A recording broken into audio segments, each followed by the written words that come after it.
Hello everyone, मेरा नाम है मधुर और आज मैं आपको क्लास 11th की इंग्लिश बुक की एक पोएम बताने वाला हूँ। पोएम का नाम है चाइल्डहुड और लिखी है मार्कस एंथनी ने। बचपन बचपन भी बड़ा अनोखा होता है। सुबह आराम से उठना, पूरी दोपहर टीवी देखना और शाम में फिर गली में खेलने चले जाना।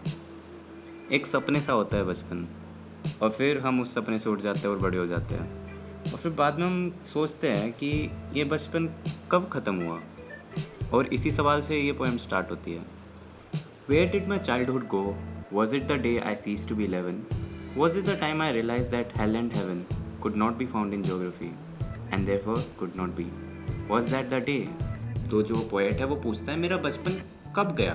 क्या वो दिन था जब मैं 11 साल का नहीं रहा, मतलब मैं 12 साल का हो गया, या जब मुझे पता चला कि हेल और हेवन तो ज्योग्राफी में होते ही नहीं है। तो हम जब मतलब छोटे होते हैं तो हमें बताया जाता है कि आसमान के ऊपर हेल और हेवन है। क्रिश्चियन में हेल एंड हेवन कहते हैं, इस्लाम में जन्नत और जन्नम कहते हैं, और हिंदुइज्म में कहते हैं स्वर्ग और नरक। फिर बाद में जब हम ज्योग्राफी पढ़ते हैं बड़े होके तो हमें पता चलता है कि ये तो कहीं है ही नहीं, और अगर है नहीं तो फिर हमें डाउट होने लगता है कि ये एग्जिस्ट भी करता है नहीं। और इसी पे वो कहता है क्या वो दिन था जब मेरा बचपन ख़त्म हुआ। स्टैंजा 1 डिपिक्ट करता है एथेइज्म। फिर दूसरा स्टैंजा कहता है when did my childhood go? Was it the time I realized that adults were not all they seemed to be?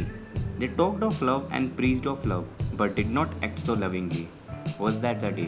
तो दूसरे स्टैंजा में बात होती है कि बड़े लोग हमें कहते हैं दूसरों को रिस्पेक्ट दो, दूसरों को प्यार करो, पर ऐसा भी तो होता है कि बड़े ही लोग होते हैं जो वॉर में जाते हैं, जो एक दूसरे से माराधारी करते हैं। छोटे बच्चों में जो होती है लड़ाई वो तो ऐसे ही मतलब प्लेफुल वे में होती है, बट बड़े ही तो है जो हेट स्प्रेड कर रहे हैं, और वही फिर मतलब बता रहे हैं कि दूसरों को लव करो। एक तरीके से हिपोक्रेसी पे डिपिक्शन है कि एक तरफ तो तुम हमें कह रहे हो कि प्यार करो और दूसरी तरफ खुद लड़ाई कर रहे हो। Stanza 3 When did my childhood go? Was it when I found my mind was really mine? To use whichever way I chose, producing thoughts that were not those of other people, but my own and mine alone. Was that the day? अब stanza 3 में poet फिर से पूछता है मेरा बचपन कब गया?